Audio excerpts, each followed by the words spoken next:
Blessed La Royal family, let me ask you a question. Can anyone tell me the name of the university that Haile Selassie the First attended in France? Hmm? What about the college that the King of Kings went to in London? You don't know? What about his high school in Naples? No one can tell me. What about prep school? No school in Europe? Come on, you don't know? Well, if you're telling me that there is no evidence of Haile Selassie attending any institution in Europe, you are totally correct. But why would I bring that up, even as a discussion? This is because I'm going to highlight for you today the propaganda of yesteryear that would have led many of our parents and grandparents astray as it relates to Haile Selassie the First. And obviously, that would have trickled down to us today. And this is why many of us have this misunderstanding of not just Haile Selassie the First, but Ethiopia and Ethiopians in general. Now, listen to this. I'm going to show you how heavy propaganda is. I'm not just speaking about some sort of gossip on the wayside. We're going to highlight what you refer to as reputable news organizations and companies within our sphere. For example, I'm going to highlight to you right now a documentary done by the Prudential Insurance Company. Many of you know of the Prudential Insurance Company. In fact, those of you who are old enough, you know of the journalist Mr. Walter Cronkite. Well, listen to this. This is taken from The Lion and the Cross, 1963. Listen. I'm Walter Cronkite. Last week, the 20th century presented the first of two episodes on Ethiopia and its ruler, Emperor Haile Selassie, who is the sacred king of kings of an African empire 3,000 years old, whose upper classes consider themselves a race apart, with the features and heritage of a chosen band of biblical white men burned black by the African sun and time.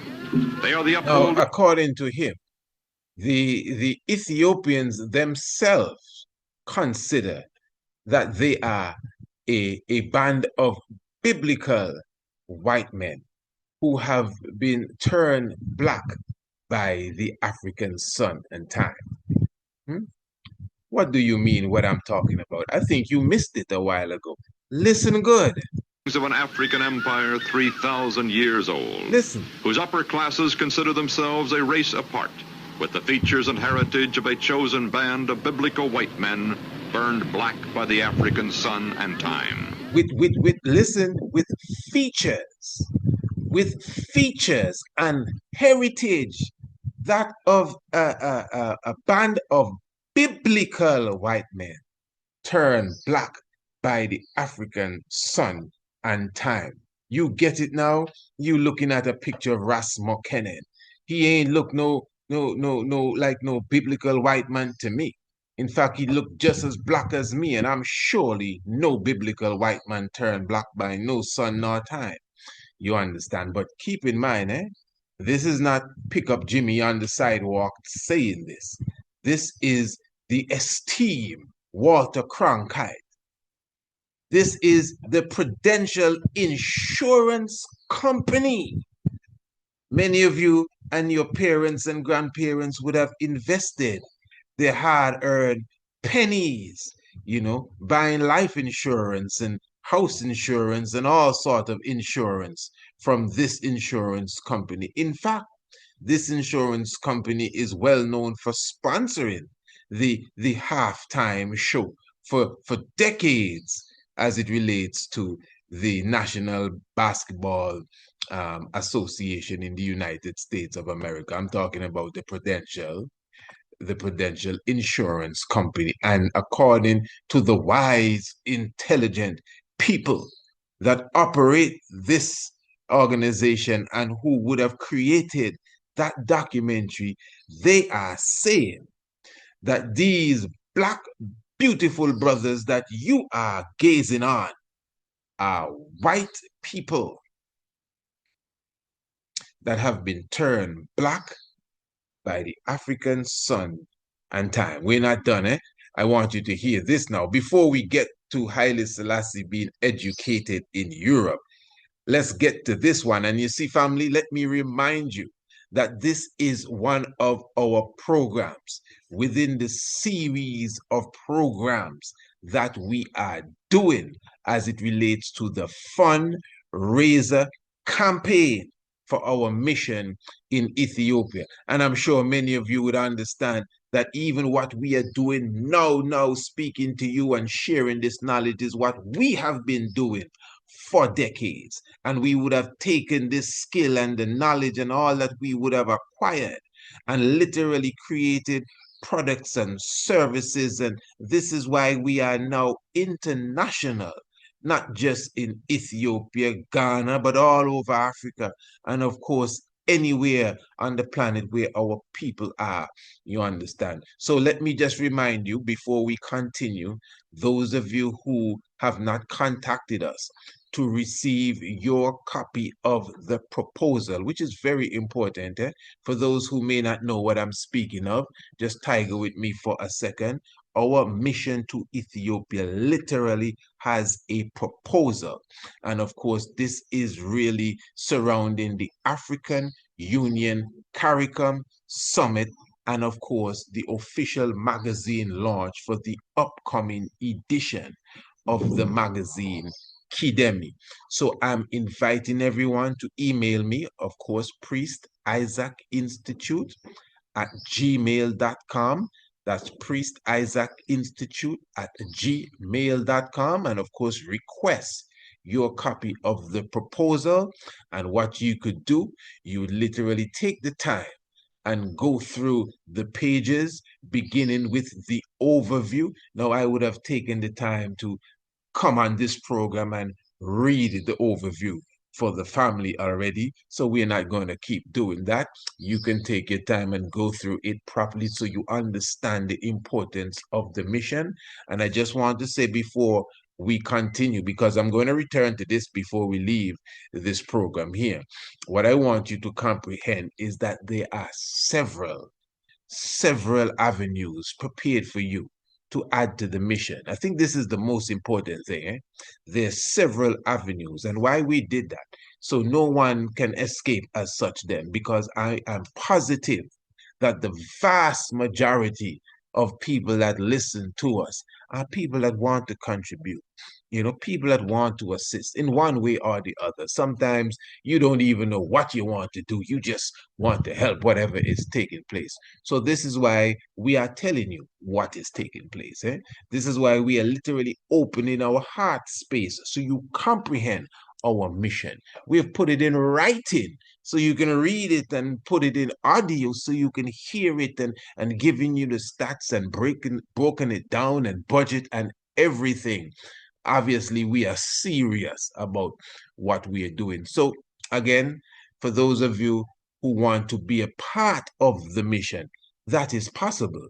Remember, we have literal tours that have been put together. All of that is in the proposal, by the way, just in case you're saying, oh, you're talking too fast. Well, listen to me. You can get the proposal and you can read everything for yourself. It speaks about the Addis Ababa tour, and it also speaks of the national tour. We'll be visiting Lalibela. We'll be visiting Aksum. We'll be visiting Gondar. And again, by itself, we have the Addis Ababa tour, where, of course, we'll be seeing the National Palace, and, of course, the newly built Addis Ababa, not Addis Ababa, but the Battle of Adwa Memorial Museum, and so much more will be taking place on this tour. So all you got to do is contact us and get more information, have a conversation with us, obviously. And now is the time, because now is the time. Remember, the African Union CARICOM Summit is scheduled for the 7th and the 8th of September. So again, now is the time that you have to contact us. Also, outside of that, you can make a choice of the sponsorship. You remember we have several layers of sponsorship. You have the full sponsorship, the platinum sponsorship, the diamond and the gold sponsorship, and the silver sponsorship. And of course, this is starting from only $10,000 all the way up to the full budget, which is $118,000. That's the full budget. And again, everything is broken down in the proposal. No guessing game. You wonder what we're talking about. It's all here in full detail. And then, of course, there are those who would advertise with the upcoming magazine, which is the Kidemi, and even the ambassador's pen. And remember, in a few short, maybe hours, you'll be seeing a new edition of the ambassador's pen as well. So these are the ways that you can contribute. And remember, even if you are not coming, even if you're not going to take an advertisement spot in the magazine, even if you do not want one of the sponsorship slots, you can simply donate. You can simply contribute to the work that you know the family is doing, because you know what we're doing. Remember, family, we actually were placed in two finalist spots, international film festivals, South Africa and in Italy, documentary. So you understand the levels and the different avenues we would have created to get the information out. So those who understand and comprehend the importance of this mission are those who will contribute. So whether it is $500 or $5,000 or $50, you can make a contribution. Of course, I would prefer that you buy a spot in the magazine. I prefer you buy a ticket and come to Ethiopia with us. I prefer that you take a sponsorship and get so many other things for your dollar. But if you believe, hey, brother, I don't need none of that. I just want to help what you're doing. I'm going to send a 400. I'm going to send a 800. I'm going to send a 50 because that's what I have. That's quite okay. We fully understand that, and you know what to do. Email us priestisaacinstitute@gmail.com. That's priestisaacinstitute@gmail.com. All the links are in the description below. Remember, even the links for the magazines are in the description below as well. Very good. All right. Now, listen to this. The fact that Ethiopia is primarily populated by a people of Caucasian ancestry makes it unique among other African nations. So you see, here we go again. This is what I'm trying to show you, family. Now you see, the reason why it's important for us to highlight this. Now anyone can see that Ethiopians ain't, occupied by no Caucasian, nothing. And the thing is, they're trying to highlight the royal family and the royal lineage as these Caucasians that have been burnt by the hot sun. What a tan, eh?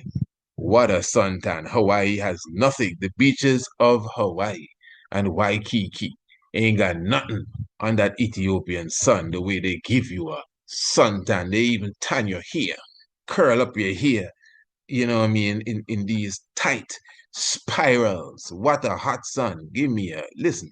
And when you observe again, the melanated brothers and sisters, for us to even follow information like what we just heard. And I'm speaking of now, this is another documentary, Ethiopia's African Ancient Kingdom, which came out in 1961. And this is from a travelogue,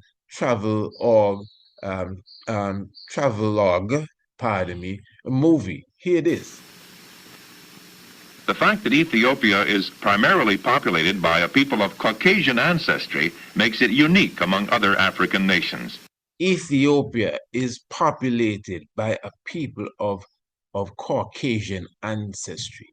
And again, that brings us back to what Mr. Walter Cronkite was saying from the Prudential Insurance. Upper classes consider themselves a race apart. with the features and heritage of a chosen band of biblical white men burned black by the African sun and time. So you have biblical white people getting fried by the sun and the hours. And then over here, you got praises, heaped on the Ethiopian people for being special white people. And that separates them from the rest of the Africans. You must keep in mind, when Menelik II defeated Crispy and the Europeans, the Italians, all over Europe, they were saying in their press that Menelik was a white man. I think that's where it really began, because they couldn't believe that you had people that were so fierce. You had Ras Mokenen that was so terrible on the battlefield. You had Empress Taitu that would rip you to shreds. They couldn't understand that they had these sort of people that could defeat their heavy artillery and their massive army. They got to be white people. No monkey people in the jungle could do us that. That's what they were trying to say. So as black as Menelik II is, they still portrayed him. Even black, they still portrayed him in their newspapers and said that he was white.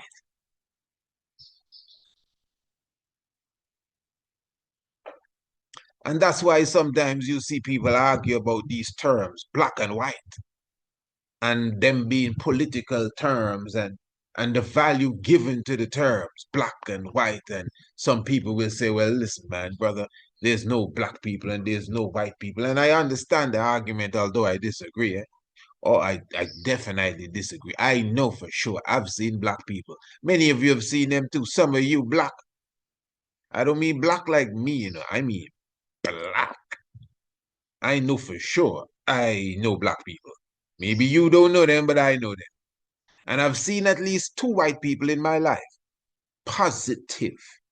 It was an old lady and a young girl, and I'm sure you've heard me tell that story before. You understand? So we ain't lying, because the same thing keep coming out. An old lady, I met her. I didn't really meet her, but I saw her, passed her, did say good day. And this was in a supermarket in London. Old lady. And then in a supermarket right here in Antigua, a young little girl. And these 2 people were white people. When I say white, I'm talking white. Not cream, not pink. The color white. And the black people I know, which is more than 2 people, by the way. You understand? Some of them, I see them on TV, just as black as they're here. Them is black people. You understand? So, but outside of the argument over color and ethnicity and the terminologies that have been given to us to use and the real meaning of black and all of that, you know what I am talking about. Whether you believe black people are not really black people and all of that stuff. I'm not getting into that argument. My reasoning here is that you know what I'm talking about. The point is that they have been trying to manipulate us for a long time as it relates to the origin of the people of origin. And because this is something for us to be proud of, our King of Kings, our monarchy, our supreme leader. Oh no, we have to separate these people from those who will inspire them. What can we do, boss? Let's just say that they are white people. And that's what they did. Now, let me show you this, because, the stuff is serious, real serious. When you observe this now, you just heard for yourself that the Ethiopians are white people.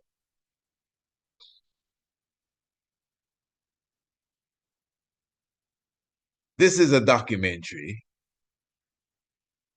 highlighting the war with Mussolini and Ethiopia. You have to keep in mind now, these were the the newsreels and the stuff that many of our parents would go to the theater to see. Maybe black and white television didn't come in as yet, and even when it came in, it was a case of, again, heavy propaganda. Let's listen to this. In 1930, in the East African nation of Ethiopia, Haile Selassie was crowned Emperor, King of Kings, the Lion of Judah. According to legend, this proud emperor was a direct descendant of Solomon and Sheba. Hear that? Educated in Europe, he was determined to bring his 3,000-year-old primitive kingdom into the 20th century. Educated in Europe. He was determined to bring his well, I can't even remember what he said, but that wasn't the point. The point was, educated in Europe, he was determined to bring his 3,000-year-old primitive kingdom into the 20th century.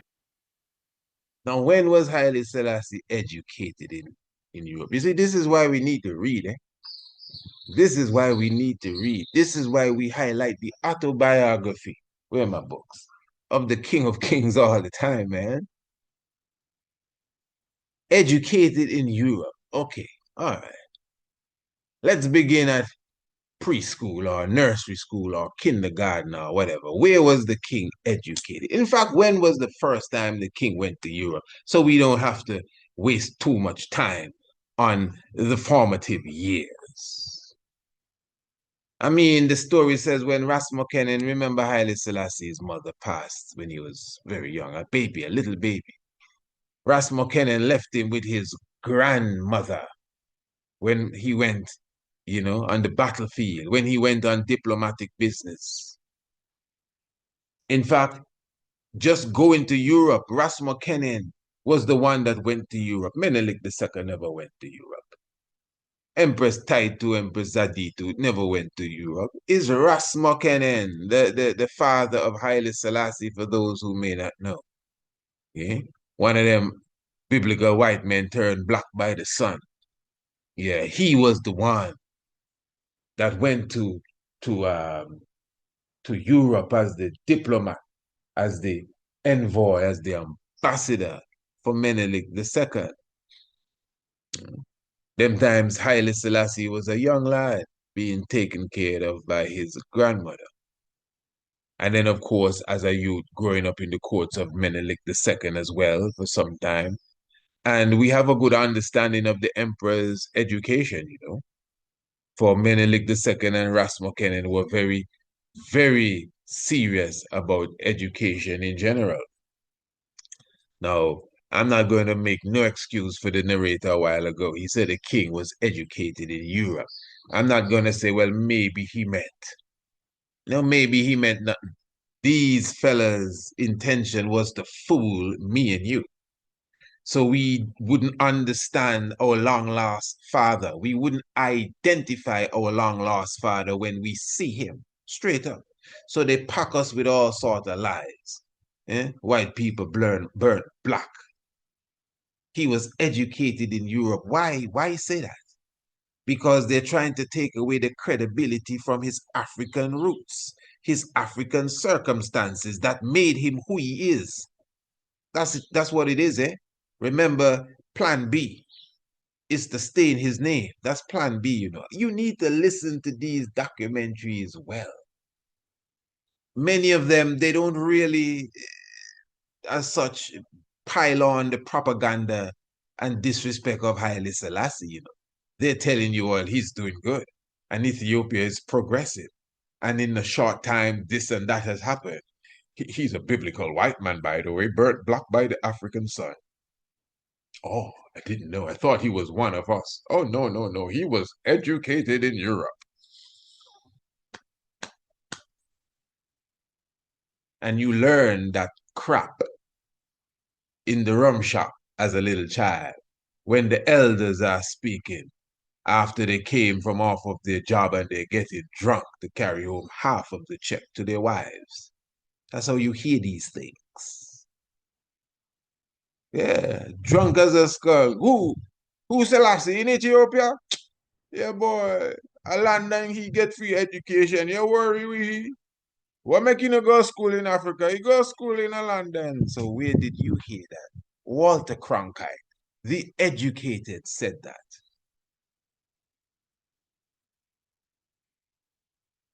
Now, Haile Selassie, from a very young age, was versed in French. You know that, of course. And he was well versed in European history too. And again, Ras Mokenen made sure of that. Menelik II made sure of that, but you can't tell me that because he was versed in European knowledge, mean he was educated in Europe. The king knew the Quran inside out. He grew up in the most famous Islamic city in Africa, in Harare. The king knew Arabic. Huh? Was he educated in Saudi Arabia? No. All of this is just lies so that we can be led astray. I want you to hear this. More lies. Eh?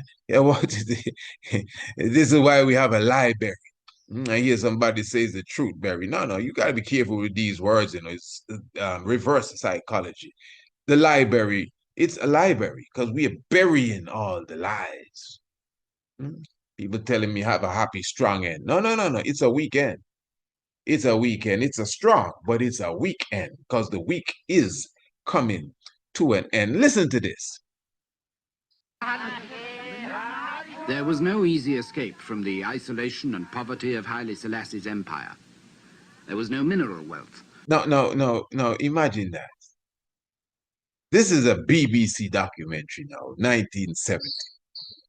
Now he's saying there was no easy, escape from poverty in Haile Selassie's kingdom. All right. I guess that's his own opinion. And then the killer went on to say that there was no mineral wealth. Now, this may surprise you, eh? But to me, that's the biggest lie I've ever heard in my life. Even all the stuff we just spoke about, the biblical white men and all of that, believe it. This is heavier than that. Listen good, listen. The isolation and poverty of Haile Selassie's empire. There was no mineral wealth. There was no mineral wealth. This killer should be fired right away just for saying that. What he talking about? Ethiopia he talking about, Ethiopia, where the River Nile begins, that alone. Ethiopia has a living volcano that we may see, if I'm correct, when we take our Ethiopian tour. Ethiopia, no mineral wealth. Just think about this, family. These crackers say the weirdest things. When talk about a lie. This is not a lie. No, these are not lies. When we were children, we would tell a lie to our parents. This is not a lie. You're going to look in my face and tell me Ethiopia. Just think about it. You have volcanoes in the land. How on earth you're not going to have any mineral wealth? That makes any sense? You have hot water springs, rivers, waterfalls, and you have no mineral wealth. These people, they are just so giddy to tell their lies. They don't even know what to do. Just because Idi Amin said, I don't want no Israeli and I don't want no Indians in my country. All of a sudden, he has heads in his freezer to eat as icicles. He never did that before. But all of a sudden, he's eating guts, frying people's intestines overnight. How did he get so vicious overnight? Ethiopia has no mineral wealth. Man, it's the firing squad for that person there. The gas chamber he's supposed to get just for saying that. That is wickedness. Just to say that. Just think about that. Where in Africa, number one, has no mineral wealth? That's first of all. And then you're going to take the highest region. Let me repeat, maybe you're missing my point. You cannot have living volcanoes, not dormant, dead volcanoes, living volcanoes, and the country has no mineral wealth. It doesn't make sense. That doesn't make sense. Lake Tana, that's the source of the Blue Nile. Look, the brothers have built a whole dam, billions of dollars. Now they're supplying 60% of Ethiopia with its electricity and selling Ethiopia to Djibouti and other places. No mineral wealth.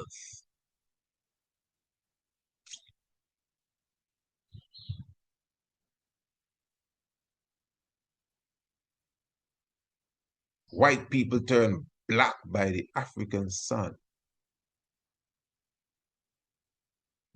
And Haile Selassie was educated in Europe.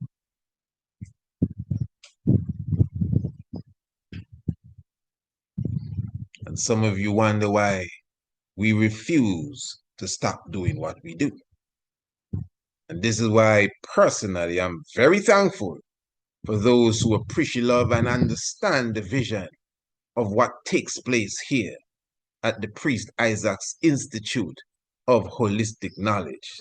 Let me just reach out again for those of you, especially the well-wishers, who would like to contribute specifically to the mission in Ethiopia.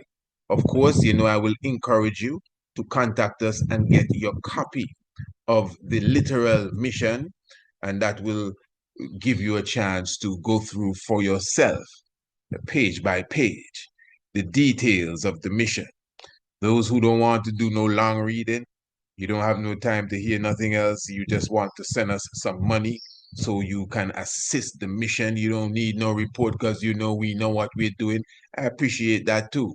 Enough respect to you. Of course, you don't know you can email us, get more information, and the same email, applies to the PayPal and the Cash App, which is Priest Isaac Institute at gmail.com. Priest Isaac Institute at gmail.com. But keep in mind, family, I would really love, to see you join us on that mission once it's possible. You understand? I would really love for as much as the family to be a part of the delegation that we are carrying to the African Union / CARICOM. And again, it would be a joy for those of you to come on board, even if you're not there, to be, prime sponsors of this mission, that your banners and your business would be, seen all over wherever we go, wherever we speak, radio, television, lectures, which we will be doing all of that. That's why I want you to check out the proposal. And again, for those of you who will be advertising with us in the upcoming magazines, and remember, advertising with us is a continuous thing. It's not for this and it done. It is a continuous thing. You can call anytime and say, I would like to advertise in the magazine. Yeah, we don't have no seasons for that. Every month you get an ambassador spend, and the Kidemi is always around the corner.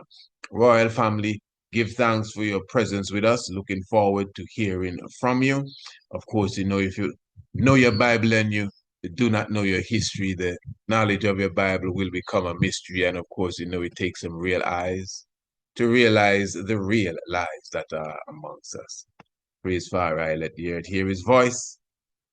Igas Emmanuel, Selassie, Jah Rastafari. Blessed love. Thanks.